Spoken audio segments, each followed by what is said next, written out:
આપણે ચિંતા કરીએ કે કોઈ ભાઈ મોડા આવ્યા તો એક્સિડન્ટ થઈ ગયો હશે, તો છોકરાઓ બહાર ગયા હોય, રાત્રે મોડું થયું હોય, તો ઈ પાપ કહેવાય કે નહીં મનનું?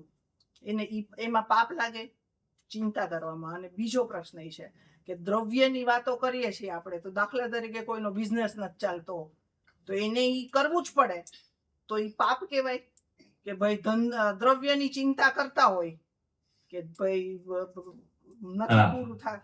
એટલે પેલા તો આપણે જે સેન્સમાં પાપ કહીએ છીએ ને, એ સેન્સમાં અહીંયા પાપની વાત આપણે પેલા સમજીએ. પાપ એ કોને કહીએ છે? સપોઝ તો પાપ એને મનથી થતા પાપ. હા, એટલે પાપ કોને કહેવાય છે કે સપોઝ આ ગાડી આમ જાય છે, બરાબર?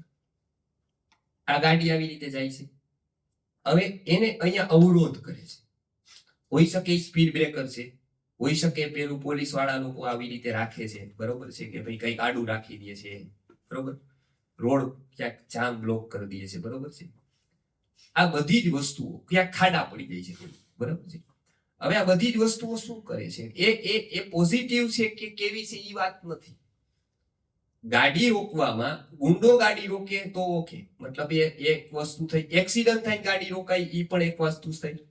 એક વસ્તુ એવી પણ થાય કે ક્યાંક આવું રાખી દીધું છે, ક્યાંક રોડ બંધ છે, ક્યાંક ખાડો છે, ક્યાંક આવડો મોટો સ્પીડ બ્રેકર છે, એવા 5-7 છે.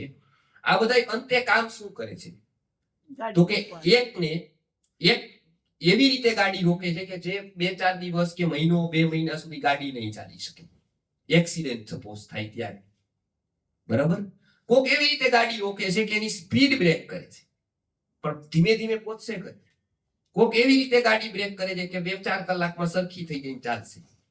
હવે અહીંયા આપણે જે કરીએ છીએ, આપણે જે પાપ કહીએ છીએ એ ગાડીનું એક્સિડન્ટ છે, એની આપણે બધા ઉદાહરણ લઈએ. એટલે આપણા મનમાં એવું ન બેસે કે ભાઈ ધંધાનું ચિંતન કરે, કોઈની પાસે બિચારા પાસે પૈસા નથી અને એ અર્થનું ચિંતન કરે કે આવું કઈ ચિંતા જ કરી રાખે, મારું શું થશે, મારું તો એમાં શું પાપ? એમ તો એમાં પાપ છે જ નહીં, એમાં એક્સિડન્ટ નહીં, પણ એ અવરોધ તો થયો છે.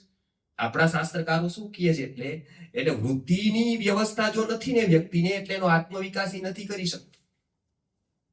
એટલે પેલું ઈ વરદાન એવું ભાગે છે કે ઇન્દ્રિયની ભૌતિક જીવનની ચિંતાથી સમાજ મુક્ત થાય ને તો આધ્યાત્મિક લોકોની સંખ્યા વધે, બરાબર. ભૌતિક જીવનને ક્યારે પણ ડિસ્કાર્ડ નથી કર્યું, બરાબર. શું કામ? કે ઈ બેઝ, એટલે ઋષિ મુનિઓ ઈ બેઝ બનાવી દીધો તો પેલા. હા, ઈ નથી કરી શકતો તો ઈ સમાજની એવી સ્થિતિ નથી બિચારાની કે એવું થઈ શકે. એટલે મોટા ભાગનો સમાજ આજે આધ્યાત્મ તરફ નથી. એનું એક કારણ છે. એટલે એવું જ.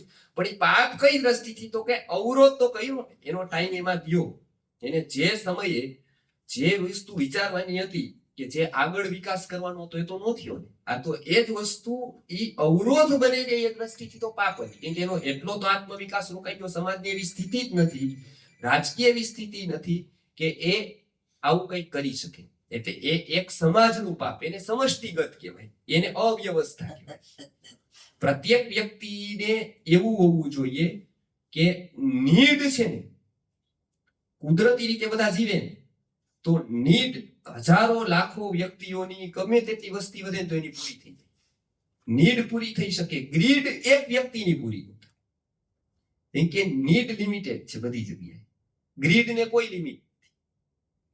ત્યારે નીડ બધાની પૂરી થાય એવી વ્યવસ્થા હોવી જોઈએ. એટલે આપણે ત્યાં શું કહ્યું કે પરોપકારની ભાવનાનો વિકાસ કરો. શરીરના સ્તર ઉપર જે જીવે છે એના શરીરના સ્તરનો ઉપકાર, જે લોકો એનાથી આગળ વધી ગયા છે એના ઉપરનો જ્ઞાનથી ઉપકાર. કેટલાક એવા જીવો છે જેને દ્રવ્ય ઉપકાર તો હવે પૂરું થઈ ગયા સ્તર, તો કે એની ઉપર તો એ દ્રવ્ય ઉપકારની વાત એટલે જ આવે છે. દ્રવ્ય ઉપકાર જે કરવાનો છે એની એટલે જ કરવાનો છે કે આવા લોકો અધ્યાત્મનું એક સ્તર પાસ કરે, એક ઉપર આવે તો જ એવું થાય, નહીતર ન થાય. જો એ ગરીબ રીએ, જો એ પોતે જ આખું જીવન એનું સ્ટ્રગલમાં જાય તો એ વિકાસનો વિચાર ન કરી શકે. એટલે હંમેશા આપણે ત્યાં એવું માન્યું કે વ્યક્તિને સાધારણતાથી જે નીડ છે એ પૂરી થઈ જાય ને પછી તેનું આગળનું ચિંતન ચાલુ થાય છે. એટલે જોજો, શરીરની જરૂરિયાતો પૂરી થઈ જાય, કેવું સ્ટ્રક્ચર છે કે શરીરની જરૂરિયાત પૂરી થાય ને પછી મનની જરૂરિયાત જાગે છે, અને મનની જરૂરિયાતોથી વ્યક્તિ આગળ વધે ને ત્યારે વ્યક્તિને આત્માની ભૂખ જાગે છે. જોજો સંગીતના કાર્યક્રમમાં વારાણસીમાં જોજો કે સંગીત સપ્તક કાર્યક્રમ થાય, હોલ નો હોલ ભરાઈ જાય, શાસ્ત્રીય સંગીતની રમઝટ બોલે, કેટલા કેટલા કલાકારો રાગો લઈને આવે અને બપોરે 2 વાગે તો આખો હોલ ફૂલ હોય. રાજા આવે તો એને પાછળ જ બેસવાનું, રિઝર્વ કોઈની સીટ નહીં. પેલો બેસે, બીજો બેસે, ત્રીજો બેસે, એવી રીતની વ્યવસ્થા હોય. 2-3 વાગે તો આખો હોલ ફૂલ થયો હોય, કલાકારો આવ્યા હોય, શાસ્ત્રીય સંગીત વાળાને રમઝટ બોલાવતા હોય. ભિખારીઓ 12 વાગે આવી, એન્ટ્રી ફ્રી હોય, પણ એકય ભિખારી અંદર આવીને ન બેસે. ઈ બધાએ 12 રિઝર્વ બુક કરી હોય સીટ તડકામાં. હવે એને શું હોય, એને જોઈ છે 100 રૂપિયા, એને 100 વાળા 5 ગોતવાના છે આમાંથી, બરાબર? કોક 5 મળે 100 વાળા, એટલે એનો દિવસ સુધરી ગયો. અહીંયા આવ્યા છે ઈ બધાય.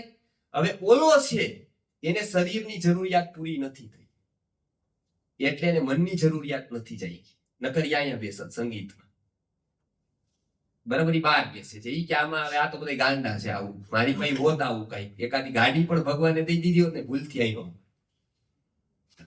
હું તો ફરવા વયો જાત. કોઈ કેટલાય કહે છે ને કે અમારે આવું હોત ને, કદાચ અમને શેઠિયા ગાડી આપતા હોત એમને ડ્રાઈવર, તો હું સીધો ફરવા જ નીકળી ગયો હોત. એટલે કીધું એટલે જ તમને નથી આપતા. ઘણા લોકો અમારા માણસો એવી વાત કરે છે, કામ કરતા હોય ને, કે આવી રીતે કોઈ ગાડી ડ્રાઈવર તમને 3 જણા 4 જણા પૂછી જાય, તમને મોકલું ગાડી ડ્રાઈવર કહેજો કે અમને કોક ત્યાં આવું પૂછતું હોત તો સીધા જ સાપુતારા પ્રવાસમાં નીકળી જાત, ક્યાંક આગું નીકળી જાત. એટલે જ મેં તમને નથી પૂછતા, બરાબર? કેમ કે ખબર જ છે કે આ તો સીધા નીકળી જાય, બધા આવે કે નહીં એનોય નક્કી ન હોય પાછું. એટલે કેમ તો કે શરીરની પૂરી નથી થઈ ભૂખ, એટલે ત્યાં છે. શરીરની ભૂખ પૂરી થઈ પછી આને મનની જાય, મનની જાગે ને એટલે કલામાં, સાહિત્યમાં, સંગીતમાં ને શિલ્પમાં આકાશ છુએ એની બહુ મોટી પરિપાટી છે. અહીંથી વાના વિસ્તાર તો મનનો જ છે સૌથી મોટો, વાં પણ શરીરનો થોડો છે, વાં આત્માનો સાવ વેગ છે. અહીંયા સૌથી મોટી ખાઈ છે. અલગ અલગ કળાઓ બધી આમાં આવે, 1 થી 64 સુધીની, પછી એનાથી પેટા કળાઈ બધું આવે. હવે ત્યારથી વ્યક્તિને એવું થાય કે આ બધી વસ્તુ પણ ટેમ્પરરી છે. અંતે તો આ શિલ્પ, કળા, સાહિત્ય, આ બી બધી વસ્તુ શું છે? આ બી બધી વસ્તુ ટેમ્પરરી છે. પછી એને એવું જાગે કે એવું શું છે હજી આનાથી ઉપર, એ આત્માની ભૂખ છે, બરાબર? એટલે આ વ્યક્તિને પેલી જ વસ્તુ થઈ ગઈ, એટલે એને મનની પણ નહીં જાગે, બરાબર? તો ઈ અયોગ્ય છે કે એ વસ્તુની વ્યવસ્થા સમાજે કરવી જોઈએ સારી રીતે, કે એની એ સ્તર એનું આવે. જી